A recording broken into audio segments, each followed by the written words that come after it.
At the restaurant, my daughter-in-law threw my plate on the floor. "You should have never come." Everyone stared and my son didn't defend me. On Monday she received a letter from the lawyer. "I'm glad to have you here. Follow my story until the end and comment the city you're watching from so I can see how far my story has reached, and make sure to subscribe to the channel." I can still hear the sound of my plate shattering against the floor, china breaking into pieces, just like my heart. The entire restaurant went silent, all eyes turning to our table. Harlow stood over me, her face twisted with disgust, while Carlton, my only son, just sat there, eyes fixed on his napkin. "Mom, maybe you should go," he finally mumbled, still not looking at me.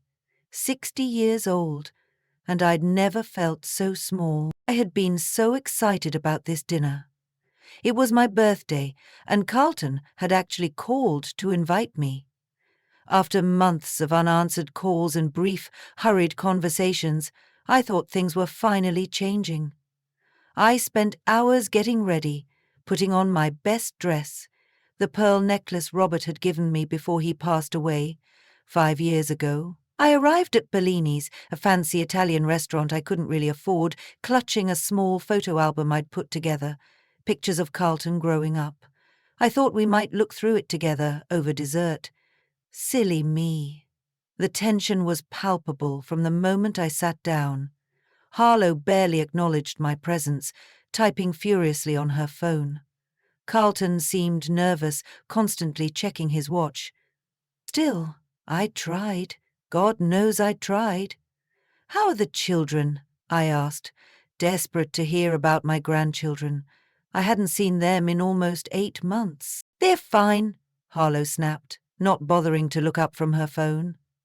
I persisted, smiling through the pain. "I brought a little gift for Emma's birthday next week. I hope she'll like it." That's when Harlow finally looked at me, her eyes cold as ice. "We already told you, Bessie. Emma has too many toys. She doesn't need your cheap trinkets." Carlton shifted uncomfortably. "Harlow, please." "No, Carlton. I'm tired of her trying to buy our children's affection when she was such a terrible mother to you." I felt like I'd been slapped. I don't understand," I whispered. "You never do you?" Harlow continued, her voice getting louder. "Always playing the victim. Poor Bessie, all alone in that big house. Maybe if you hadn't been so controlling, Carlton wouldn't have needed therapy." Therapy? This was the first I'd heard of it. I looked at my son, confused and hurt. "Carlton?" He wouldn't meet my eyes. "It's nothing, Mum." "It's not nothing," Harlow insisted.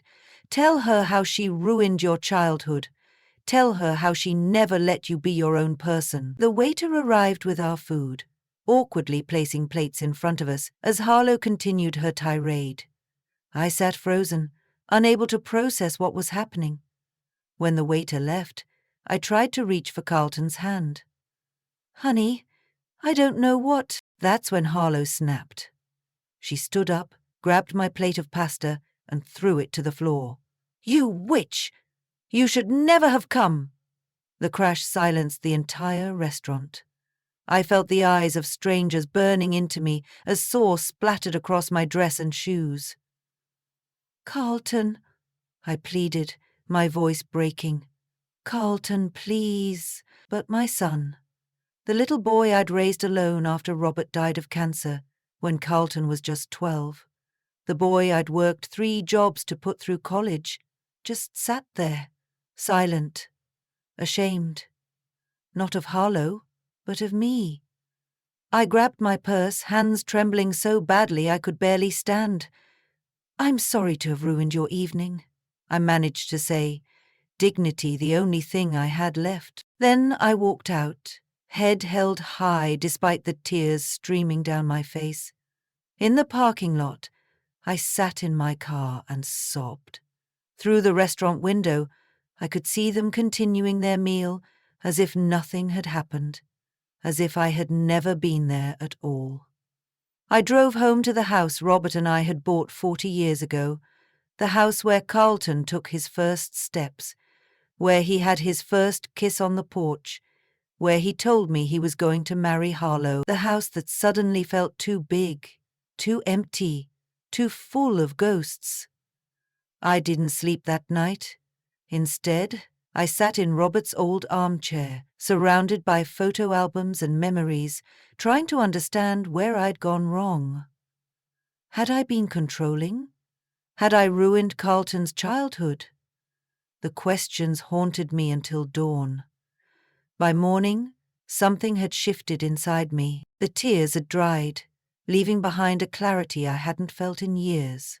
I picked up the phone and called a number I hadn't used in a long time. James, it's Bessie Hartman. I need your help. On Monday, Harlow received a letter from my lawyer. Her account had been frozen. What my son and his wife didn't know. What I had kept secret for years out of respect for their independence was about to change everything. 3 days after the restaurant incident, I sat across from James Wilson in his office. The leather chair felt cool against my back as I watched him review the documents I'd brought. "You sure about this, Bessie?" James asked, peering at me over his reading glasses. We'd known each other for 40 years, since he was a fresh-faced lawyer and I was a young wife, helping my husband build our business. "I've never been more certain of anything," I replied, my voice steadier than it had been in years. James nodded, understanding in his eyes. "It's going to cause quite a stir, you know." "I'm counting on it." What Carlton and Harlow didn't know, what I had kept hidden out of some misguided desire to not appear boastful, was that I wasn't just Carlton's aging mother living on a modest pension. That story was a facade I'd maintained for years. The truth was far different.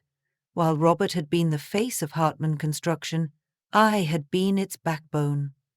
After his death, instead of selling the company as everyone expected, I took over. Quietly, behind the scenes, I grew the business into one of the most successful construction firms in the state. I lived simply, not out of necessity but by choice. The big house I kept mostly because of the memories it held, not because I needed to impress anyone. But the most significant secret, the beautiful colonial home where Carlton and Harlow lived with my grandchildren, the home they believed Carlton had purchased with his successful career as an investment banker, was actually mine. I had bought it 7 years ago, when Carlton mentioned wanting to move to that neighborhood but couldn't quite afford it yet. "Let me help," I'd offered. "No, Mom," he'd said firmly. "We don't need your money." So, I'd purchased the house through my company and arranged for them to buy it through a private sale at half its market value. Carlton believed he'd gotten a fantastic deal from a motivated seller. In reality, I still held the deed, and their mortgage payments went into a trust I'd established for my grandchildren's education. It was all perfectly legal, if somewhat deceptive. I had told myself it was what any mother would do, help without wounding pride. Now I wondered if I'd just been enabling the distance between us, allowing them to believe they didn't need me, when in fact they'd been relying on me all along. "That letter should arrive today," James said, interrupting my thoughts. "Are you prepared for the fallout?" The letter he'd prepared informed Harlow that the credit card she'd been using, a card she believed was linked to a special account Carlton had set up for her, was actually supplemented by me. Every month when she maxed it out on designer clothes and spa treatments, it was my money covering the difference. Carlton didn't know. He assumed his salary covered their lavish lifestyle. It didn't. "I'm prepared," I said, though my heart ached at what was to come. It's time for some honesty. In this family. I left James's office and drove to the small cafe where I often went to think. As I sipped my tea, my phone rang. Carlton's name flashed on the screen. I answered, keeping my voice neutral. "Hello, Carlton?" Mum, what the hell is going on? His voice was tight with anger. Harlow just got some letter from a lawyer saying her card has been frozen and that I've been supplementing it for the past 5 years. I finished for him. Yes, that's correct. Silence on the other end, then. What are you talking about? Carlton, we need to have a conversation. About finances, about the truth, about your house. My house? What about my house? I took a deep breath. The house is in my name, Carlton. Always has been. Another long silence. I could almost hear him processing this information, rearranging what he thought he knew about his life. That's not possible, he finally said. I have the mortgage. I make the payments every month. Yes, you do. To a trust I established. I own the house, Carlton. I've been helping you financially for years. But after what happened at the restaurant, I've decided it's time for some honesty between us. This is crazy, he sputtered. You're making this up because Harlow upset you. Mum, this is exactly the kind of controlling behavior she was talking about.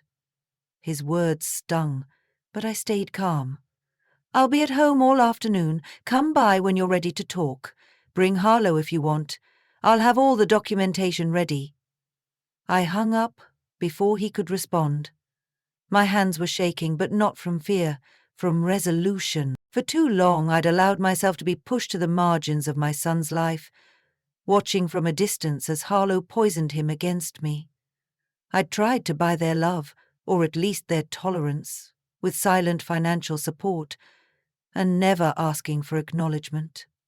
No more. 2 hours later, my doorbell rang. I opened it to find Carlton standing there alone, his face a storm of confusion and anger. Prove it, he demanded. Pushing past me into the house, I led him to the dining room where I'd laid out all the documents, the deed to their house, bank statements showing my monthly supplements to Harlow's spending, tax records proving I still owned Hartman Construction. I don't understand, Carlton whispered as he flipped through the papers. Why would you hide this from me? From us? I sat down across from him, suddenly feeling every one of my 60 years. Because you made it clear you didn't want my help, I said softly. But you needed it, and I just wanted to be part of your life, even if you didn't know it. Carlton looked up at me, and for a moment I saw the little boy who used to run to me with skinned knees and broken toys, trusting me to fix everything. Does Harlow know? He asked. No, the letter was the first she's heard of it. He ran his hands through his hair, a gesture so like his father it made my heart ache. She's furious. She thinks you're trying to punish her for what happened at the IEG restaurant. And what do you think? Carlton looked at me. Really looked at me. Perhaps for the first time in years. I think I don't know my own mother at all. The next morning, a car door slammed outside my house with enough force to rattle the windows. I was in the kitchen, calmly preparing tea, though I knew exactly who had arrived. Mom! Carlton's voice bellowed as he burst through the front door without knocking. We need to talk. Now! I took my time adding honey to my tea, steeling myself for what was coming. When I finally entered the living room, Carlton wasn't alone. Harlow stood beside him, her face flushed with anger, designer purse clutched like a weapon. Good morning, I said evenly. Would either of you like some tea? Cut the act, Harlow snapped. What kind of sick game are you playing? I settled into Robert's old armchair, regarding them both with a calmness I didn't entirely feel. No game, Harlow, just truth. Carlton paced the room, agitated. After our conversation yesterday, I'd expected him to look more humbled. Instead, he seemed reinvigorated with anger. You can't just freeze Harlow's accounts, he insisted. Do you have any idea how embarrassing it was for her when her card was declined at Nordstrom? In front of everyone? I almost laughed. Is that really what concerns you most right now? embarrassment at a department store. You're trying to control us, Harlow interjected, just like you've always tried to control Carlton. He told me all about his childhood, how you suffocated him after his father died. I set my teacup down, the gentle clink against the saucer a stark contrast to the tension in the room. Is that what you believe, Carlton? That I suffocated you? He stopped pacing, his hands curling into fists. You never let me make my own decisions. Every time I wanted to do something, play football, go away for summer camp, even my choice of college, you had to weigh in. I weighed in because I was your mother, I said quietly. A single mother, trying to raise a son and run a business after her husband died. I wasn't perfect, Carlton. Far from it. But everything I did was out of love for you. Love? Harlow scoffed. If you loved him, you wouldn't manipulate him like this. I fixed my gaze on her. Like what, exactly? By helping you maintain a lifestyle you can't afford? By giving you a house you couldn't otherwise live in? We don't need your money, Carlton insisted. I make more than enough. No, you don't, I interrupted, surprising even myself with my directness. Carlton, your salary's substantial, but not enough for the way you and Harlow live. The house alone would consume nearly 70% of your take-home pay if you were actually paying market rate for it. I reached for a folder on the side table and handed it to him. These are your financial records for the past 5 years. The withdrawals, the credit card bills, the investments that somehow never seemed to mature. He reluctantly took the folder, his hands shaking slightly as he opened it. This is an invasion of privacy, Harlow sputtered. But I could see the fear behind her indignation. Perhaps, I acknowledged. But sometimes the truth needs to be invasive to be heard. Carlton flipped through the pages, his expression shifting from anger to confusion. This can't be right. We don't spend this much on... What is luxury boutique services? Harlow quickly moved to close the folder. It's nothing. Your mother is obviously making things up to come between us. Am I? I asked softly. Carlton, I've known for years that Harlow has been manipulating you. I stayed silent because I didn't want to lose you completely. Every time I tried to get close, she found a way to push me further away. Made up stories about things I supposedly said or did. That's not true! Harlow's voice rose to a near shriek. Remember when you thought I refused to attend Emma's christening? I was never invited. Or when you believed I criticized your parenting at Thanksgiving? I wasn't even there. Carlton looked between us, doubt clouding his features. Mum, Harlow wouldn't. She would, and she did, I continued firmly, and I let it happen, because I was afraid that if I confronted her, I'd lose any chance of seeing you or my grandchildren. So instead, I helped, silently. I bought your house, I supplemented your income, I kept your lifestyle afloat while Harlow systematically cut me out of your lives. Harlow grabbed Carlton's arm. She's lying. She's always been jealous of me, of us. She can't stand that you chose me over her. I couldn't hold back a sad laugh. Oh, Harlow, it was never a competition. At least, it shouldn't have been. Carlton shook off Harlow's grip, a new weariness in his eyes as he looked at his wife. What is luxury boutique services? He repeated. Harlow's cheeks flushed darker. Just some spa treatments. You know, I need to look my best. I stayed silent, letting the moment unfold. Carlton turned to a specific page in the folder, his finger tracing down a column of figures. $15,000, 0 cents, in spa treatments in 1 month? His voice was incredulous. There's a very exclusive retreat in Arizona, I supplied quietly. They're known for their discretion and their plastic surgery. The colour drained from Harlow's face. You spied on me? No. I review all financial transactions related to my accounts. The credit card you've been using is linked to me, remember? I simply read the statements." Carlton turned to another page, his movements becoming more frantic. "What about these withdrawals? $10,000, 0 cents here, $15,000, 0 cents there. I don't know what those are for," I admitted. "Perhaps Harlow can explain." The tension in the room was palpable as Carlton turned to his wife, questions in his eyes.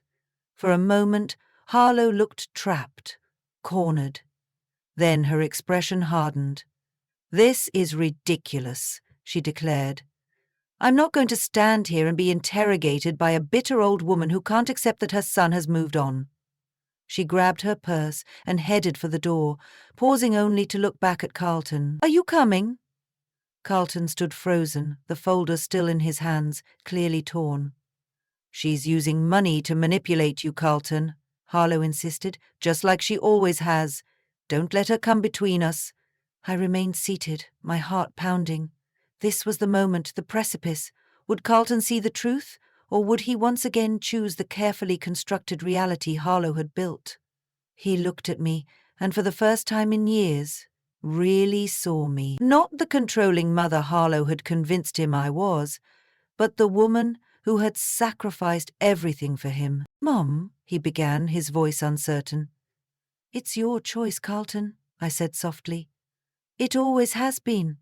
Harlow's face contorted with fury. "If you stay here with her, don't bother coming home." The ultimatum hung in the air like a thundercloud. Carlton looked at the folder in his hands, then at his wife, then back at me. "I need time to think," he finally said, his voice barely above a whisper. Harlow's laugh was bitter. "Unbelievable! She's done it again!" She stormed out, the door slamming behind her with enough force to shake the house. Carlton and I were left alone, the weight of decades of misunderstandings and manipulations heavy between us. "I never wanted it to come to this," I said quietly. "Then why did you?" he asked, sinking onto the couch, suddenly looking exhausted. "Because sometimes," I replied, "love means fighting for the truth, even when it hurts." Carlton didn't stay long after Harlow left. He needed space, he said, time to process everything. I understood. The foundations of his life had just been shaken. He needed to find his footing again. I spent the next few days in a strange limbo, waiting for the other shoe to drop. Would Carlton come back? Would Harlow find a way to spin this to regain control? I busied myself with work, grateful for the distraction of spreadsheets and client calls. On Thursday afternoon, my doorbell rang. I opened it to find Martha Pierce, my oldest friend. We'd known each other since high school, long before Robert, before Carlton, before life had carved its complicated paths through our hearts. "I brought wine," she announced, holding up a bottle of Merlot. "You look like you need it." I couldn't help but smile. Martha had never been one for subtlety. "That obvious? Huh?" She followed me into the kitchen, watching as I fetched glasses. "Bessie, you've been sending all your calls to voicemail for 3 days. Your yard hasn't been fussed over in a week. And," she peered at me closely, "you're wearing the same cardigan you had on when I stopped by on Monday." I glanced down at myself. She was right. "So," she continued, pouring generous glasses for both of us, "are you going to tell me what's going on, or do I have to drag it out of you?" I sighed, taking a sip of wine before launching into the whole sordid tale. The restaurant, the revelation about the house and finances, the confrontation with Carlton and Harlow. Martha listened without interruption, her expression growing increasingly troubled. "Oh, Bessie," she said when I finished. "I knew things were strained with Carlton, but I had no idea it had gotten this bad." "Neither did I, really," I admitted. I'd been so busy trying to stay in their lives that I didn't see how toxic it had become. Martha took a thoughtful sip of her wine. "There's something you should know," she said finally. Something I probably should have told you years ago. My stomach tightened. What is it? She set her glass down, choosing her words carefully. About 3 years ago, I saw Harlow at the Lakeside Hotel. She was with a man, not Carlton. I stared at her, uncomprehending at first. You mean they were very intimate? Martha confirmed. I didn't say anything because I wasn't absolutely certain, and I didn't want to cause problems if there was an innocent explanation. 3 years ago, I repeated slowly. That's when they were having problems. Carlton told me they were seeing a marriage counselor, Martha grimaced. Unless the counselor was a tall man with a goatee who liked to kiss her in hotel lobbies. I don't think that's what was happening. I felt sick, not just at the revelation of Harlow's infidelity, but at the realization that I'd been financing it. Those mysterious withdrawals, the spa retreats. Had I been paying for her to cheat on my son? There's more, Martha said reluctantly. Last year, at Maggie Wilson's retirement party, Harlow had too much to drink. She was bragging to some women about how she had this perfect setup, a husband who didn't question her spending, and a mother-in-law who unwittingly bankrolled her lifestyle. She knew, I whispered, horrified. All this time, she knew I was supplementing their income. Martha nodded. From what she said, she figured it out years ago. She thought it was hilarious, her words, not mine, that you were trying to be so secretive about it. I felt as if I'd been punched. All this time, I thought I was helping Carlton, protecting his pride while ensuring he and his family had the life they wanted. Instead, I'd been played for a fool by Harlow, manipulated just as thoroughly as my son had been. I need to tell Carlton, I said, reaching for my phone. Martha gently laid her hand over mine. Are you sure that's wise? He's already dealing with so much. I hesitated. He deserves to know the truth. All of it. Yes, but timing matters, Bessie. He's just had his world turned upside down. Maybe give him a little time to adjust before adding to it. She was right, of course. But before I could respond, my phone rang. Carlton's name flashed on the screen. It's him, I told Martha, my heart racing as I answered. Carlton, is everything all right? His voice was tight, controlled in a way that immediately worried me. I need to see you. Can I come over? Of course, I said. I'm home now. I'll be there in 20 minutes. He hung up without saying goodbye. Martha stood, gathering her purse. I should go. This sounds like a conversation you two need to have alone. I walked her to the door, grateful for her friendship, but dreading what was to come. Thank you, Martha, for the wine and for the truth. She squeezed my hand. Call me later. And Bessie, be gentle with him. Finding out your life isn't what you thought it was, that's a hard pill to swallow. Carlton arrived exactly 20 minutes later, his face drawn and pale. He looked like he hadn't slept in days. Come in, I said, stepping aside. Can I get you anything? Coffee? Something stronger? Nothing, he replied, moving past me into the living room. He paced for a moment, then turned to face me, his expression unreadable. I've found something, he said, his voice oddly flat. He pulled an envelope from his jacket pocket and handed it to me. Inside were bank statements, not the ones I'd shown him before, but others, account numbers I didn't recognize, transactions to places I'd never heard of. One name jumped out. Bahamas Private Banking, Lented. What is this? I asked, though a sinking feeling told me I already knew. Harlow has a secret account, Carlton said, his voice cracking slightly. She's been transferring money, our money, into it for years. Over $300,000, 0 cents. I sat down heavily, the statements clutched in my hand. Oh, Carlton, I'm so sorry. He laughed, a bitter sound that held no humor. You're sorry. I'm the one who should be apologizing. You tried to tell me, and I wouldn't listen.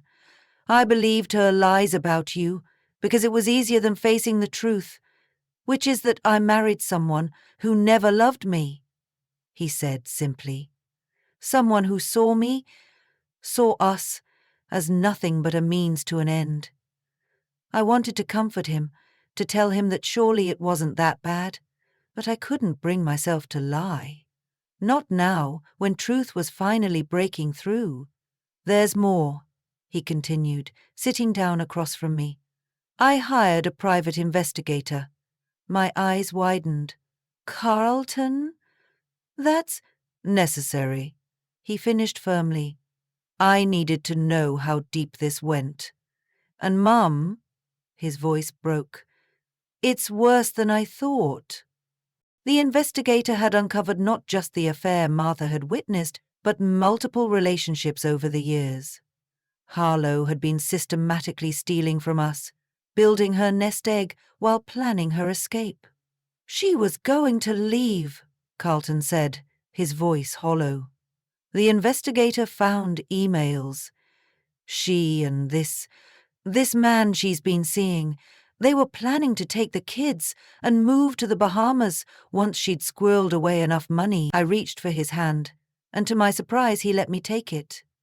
"The children?" I said softly. "How are they?"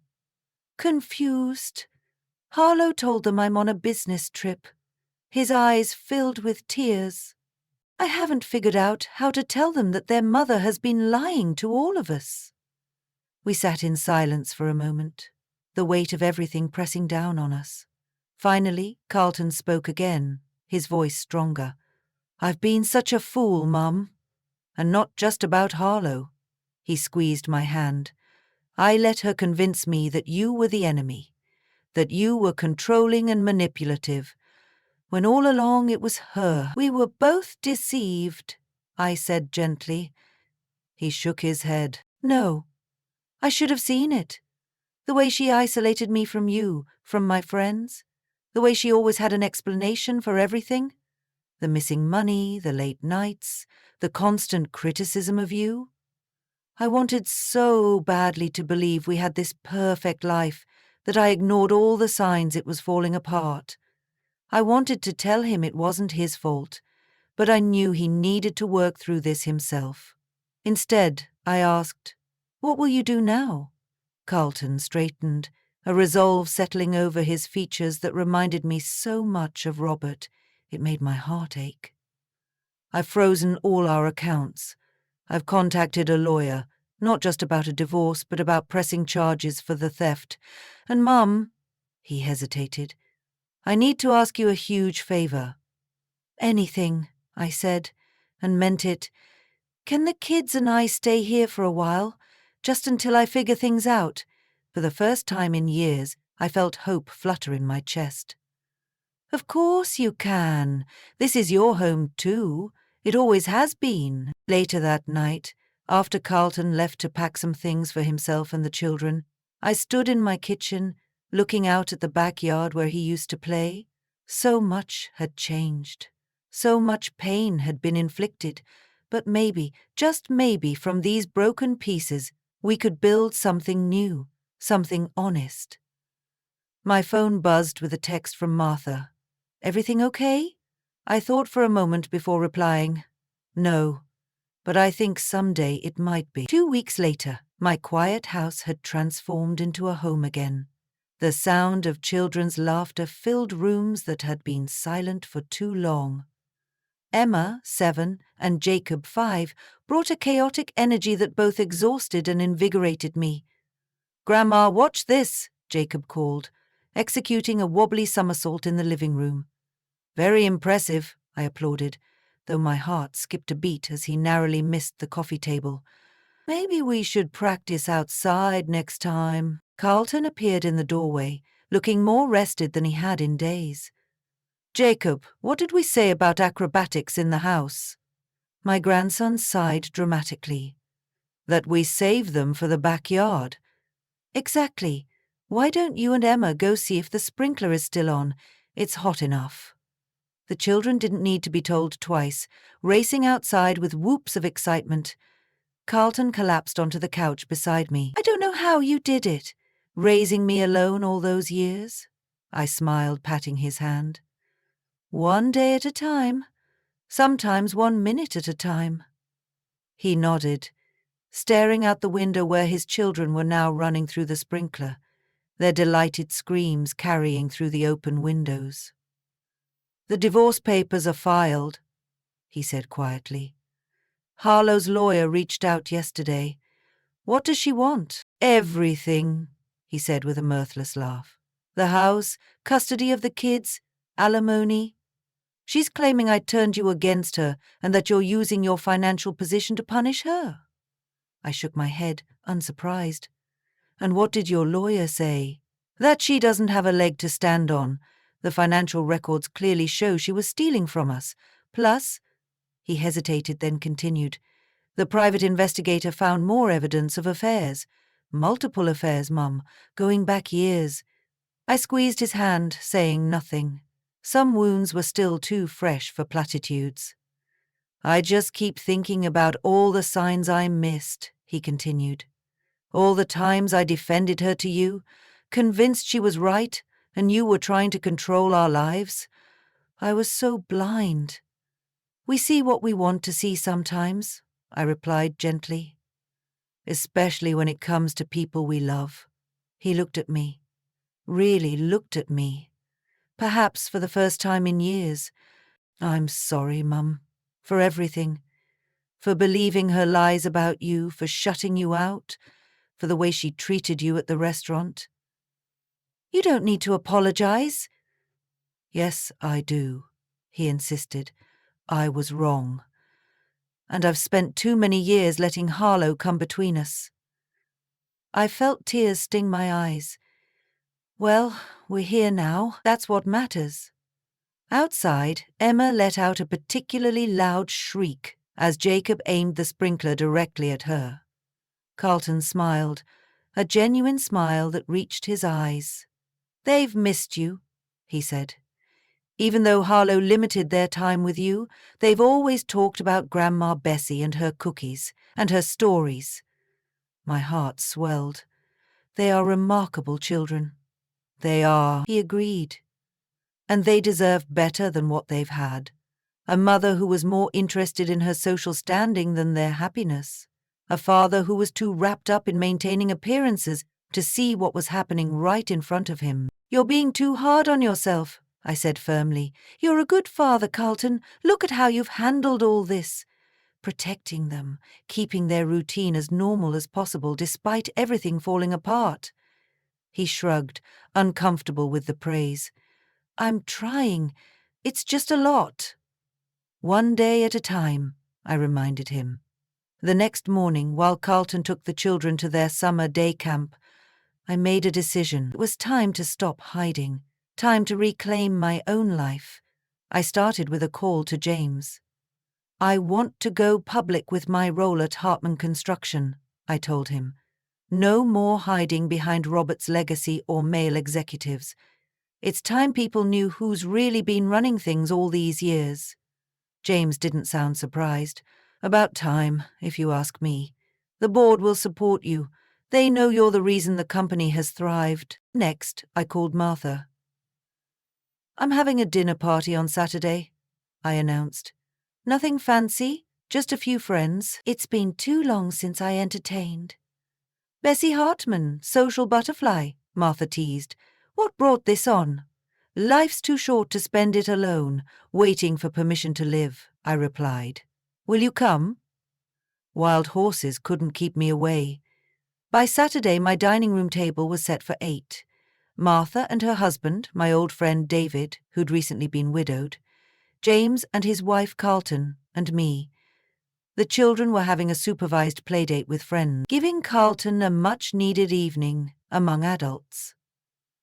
It felt strange at first, hosting again after so many years of quiet solitude. But as wine was poured and conversation flowed, I felt something inside me unfurling, like a flower too long kept in the dark. 2 new beginnings, James toasted, raising his glass. And old friends, I added. looking around at the faces of people who had known me, the real me, all along. Later, as we moved to the living room for coffee, David sat beside me on the sofa. "It's good to see you like this, Bessie," he said, his voice warm. "Reminds me of the dinner parties you and Robert used to throw. You always had a gift for bringing people together." I smiled, touched by the memory. "It's been too long." "Life gets in the way sometimes," he agreed. "After Margaret died, I couldn't bear the thought of socializing. But eventually, I realized she wouldn't have wanted me to stop living." "That's exactly it," I said softly. "I've been existing, not living, trying so hard to stay connected to Carlton that I lost touch with everything else that makes life worthwhile." David nodded, understanding in his eyes. "Well, if you're looking to make up for lost time, there's a symphony performance next weekend. I happen to have an extra ticket." I felt a flutter of something I hadn't experienced in years. Anticipation. Possibility. "I'd like that." Across the room I caught Carlton watching us, a small smile playing at his lips. When our eyes met, he gave me a subtle nod of approval. Later that night, after everyone had gone and the house was quiet again, Carlton found me in the kitchen washing the last of the dishes. "I can't remember the last time I saw you laugh like that," he said, picking up a towel to dry. "It's been a while," I admitted. "I'm glad, Mum. You deserve to be happy." He paused, then added, "David seems nice." I felt my cheeks warm. "He's just an old friend." Carlton hummed skeptically. "An old friend who couldn't take his eyes off you all evening." I swatted him with a dish towel. "Stop it! We're both too old for that sort of thing." "You're never too old for connection," he said, suddenly serious. "That's one thing this whole mess with Harlow has taught me. Life's too short to spend it with people who don't value you." I nodded, understanding completely. "When did you get so wise?" "I had a good teacher," he replied, bumping my shoulder affectionately, even if I was too stubborn to listen for a while. As I climbed into bed that night, I felt different. Lighter, somehow. As if I'd set down a heavy burden I'd been carrying for years. The constant worry about Carlton, the fear of being completely cut out of his life, the careful dance of trying to help without being seen as interfering. All of it had consumed me for so long. Now, for the first time in years, I was thinking about my own life again, my own happiness. Not just as Carlton's mother, or Robert's widow, or the secret CEO of Hartman Construction, but as Bessie, a woman with her own desires, her own future. The next morning, I woke early and did something I hadn't done in years. I drove to the small lake outside town, where Robert and I used to picnic when we were first married. I sat on the weathered bench that overlooked the water, watching the sunrise paint the sky in shades of pink and gold. "I think I'm finally ready to move forward," I whispered, feeling Robert's presence in the gentle breeze that rustled the leaves, to build something new. As if in answer, my phone chimed with a text from Carlton. "Kids want to know if Grandma's making pancakes this morning." I smiled, typing back. "On my way home now. Tell them to get the blueberries ready." Home. It was home again, filled with laughter and love, and possibilities I hadn't dared to imagine just a few weeks ago. And I was ready for all of it. 6 months can change everything. As autumn gave way to winter, the transformation in our lives continued, each day bringing new challenges and unexpected joys. The divorce proceedings dragged on, with Harlow fighting every step of the way. Her initial demands had given way to increasingly desperate tactics as her position weakened. When the evidence of her affairs and financial misconduct became impossible to deny, she changed strategies, suddenly casting herself as a victim of a controlling husband and a manipulative mother-in-law. She's claiming emotional abuse now, Carlton told me one evening after the children were in bed. Says I isolated her and monitored her spending. I shook my head, marveling at her audacity. Does she really think that will work? Her lawyer advised against it, he replied, rubbing his temples. But Harlow's never been good at taking advice. She's convinced she can still win this. Despite the ongoing legal battle, life in our home had settled into a comfortable rhythm. Carlton had taken a leave of absence from his job to focus on the children and himself, working part-time from home as a consultant. I had officially stepped into the role of CEO at Hartman Construction, no longer hiding behind proxies and figureheads. The announcement had caused quite a stir in the business community. Widow revealed as secret CEO, how Bessie Hartman built an empire while staying in the shadows, read one particularly dramatic headline. You're famous, Grandma, Emma had declared, proudly showing me a newspaper article one of her friends had brought to school. My teacher says, you're an inspiration. The house I had once thought too big, too empty, was now filled with life. Jacob's toys cluttered the living room. Emma's artwork adorned the refrigerator. Carlton's laptop and papers spread across the dining table each evening, and I found myself at the center of it all, no longer relegated to the edges of my son's life, but an integral part of it. On a crisp December morning, as snow dusted the ground outside, I stood in my kitchen preparing breakfast when Carlton entered, a strange expression on his face. Everything okay? I asked, flipping a pancake. He held up an envelope. It just came by courier. It's from Harlow's lawyer. I set down the spatula, my heart rate quickening. What does it say? I haven't opened it yet. He took a deep breath, then tore open the envelope and scanned the contents. Slowly, a look of disbelief spread across his face. She's dropping the custody fight, he said, his voice barely above a whisper.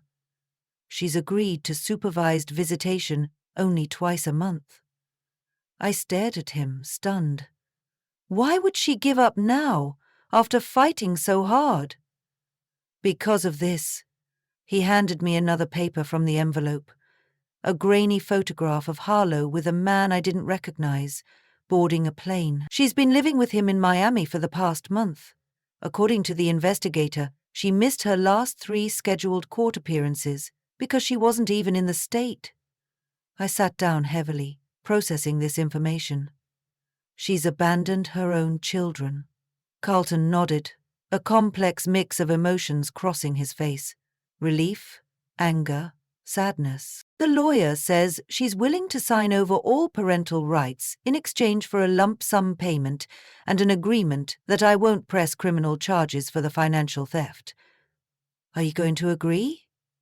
He ran a hand through his hair, conflicted. Part of me wants to see her face, consequences for what she did, but another part just wants this over with. For the kid's sake. I reached across the table to squeeze his hand. Whatever you decide, I'll support you. In the end, Carlton chose peace over retribution. The settlement was finalized 2 weeks later. Full custody to Carlton, a reasonable payment to Harlow that was far less than she'd initially demanded, and the sale of the house they had shared. What will you do with the money from the house? I asked, as we signed the final paperwork at James's office. Put it in a trust, for the kids, Carlton replied without hesitation. It's their future, not mine. James smiled approvingly. I can help set that up. And Bessie, now that this is settled, we should discuss your estate planning as well. I nodded, a decision I'd been contemplating for months finally crystallizing. Yes, there are changes I want to make. That evening, while the children played in the backyard, Carlton and I sat on the porch watching them, mugs of hot chocolate warming our hands against the winter chill. I've been thinking, he said, breaking a comfortable silence. We should move out, find our own place. I felt a pang of disappointment, though I tried not to show it. Oh, well, of course, if that's what you want. This arrangement was always meant to be temporary. No, Mum, you misunderstood, he clarified quickly. I meant we should all move together. This house, it's full of memories. But maybe it's time for a fresh start. Somewhere new, for all of us. I looked at him in surprise. You want us to continue living together? He nodded, suddenly looking uncertain. Unless you'd rather have your space back. I know we've invaded your quiet life pretty thoroughly. Invaded? I laughed, the words so at odds with how I felt. Carlton, having you and the children here has been the greatest joy of my life. I was just afraid you might want more independence. We've had enough separation in this family, he said firmly. Emma and Jacob adore you, and honestly, I don't know what I would have done these past months without you. We're a team now. Tears pricked my eyes, but they were tears of happiness. I'd love that. A new home for all of us. We found the perfect place 2 weeks later. A spacious house with a large yard, close enough to the children's school and my office, with a separate wing that gave me my own space, while keeping me connected to the family. Carlton insisted on paying half, using his consulting income. It's not about pride anymore, he explained when I tried to wave away his contribution. It's about partnership. We're building this new life together, Mum. Equal partners. The day we signed the papers for the new house, I finalized another important document with James. My new will. Unlike the division Harlow had expected, where my assets would go to her and Carlton with nothing for me, this will reflected our new reality. My estate would be divided equally between Carlton and my grandchildren, with provisions for their education and future. Moving day arrived in early spring. As I stood in the empty living room of the house Robert and I had shared for 40 years, memories washed over me. Carlton taking his first steps across this very floor, Robert's laugh echoing from the kitchen. Years of Christmas mornings and birthday celebrations, quiet evenings alone after they were both gone from my life. Ready, Mum? Carlton asked from the doorway, Emma and Jacob peering around him curiously. I took a deep breath and nodded. Ready. Our new home welcomed us with bright, open spaces and possibilities. We spent that first weekend unpacking and arranging, making the house our own. David came by with a housewarming gift, a beautiful wind chime for the back porch, and stayed for dinner. His easy conversation and warm laughter fitting seamlessly into our family circle. That night, after the children were asleep and Carlton had retired to his room, I sat alone on the new back porch, listening to the gentle sound of David's wind chime in the spring breeze. The stars above seemed especially bright, as if celebrating with us. My phone buzzed with a text. Martha, how's the new place? I smiled, typing back.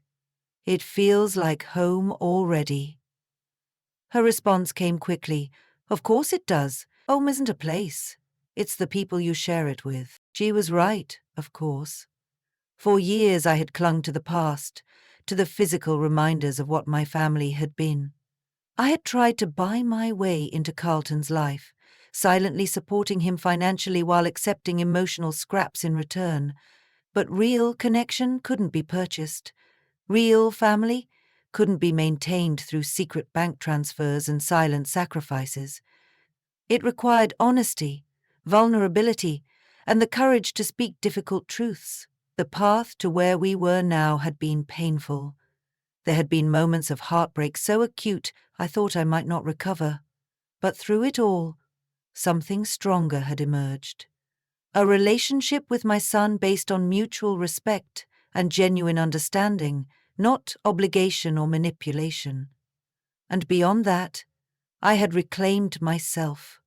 no longer just someone's mother or widow, but a woman with her own identity, her own strength, her own future stretching out before her. The house Harlow had coveted so desperately was sold. The control she had wielded over our family was broken. The secrets that had kept us isolated from each other were exposed to light and air, allowing healing to finally begin. I looked up at the stars once more, feeling a profound sense of peace settle over me. The fortune I had hidden for so long was now being used openly to build something far more valuable than any material possession. A family bound by love and truth, not secrets and obligation. In the end, what Harlow had failed to understand was that the true wealth was never in the house or the bank accounts. It was in the connections we built, the trust we earned, the love we shared. And that was something no one could ever take away from us again. Now, I'm curious about you, who is listening to my story. What would you do if you were in my place? Have you ever been through something similar? Comment below. And meanwhile, I'm leaving on the final screen one other story, and it will definitely surprise you. Thank you for watching until the end.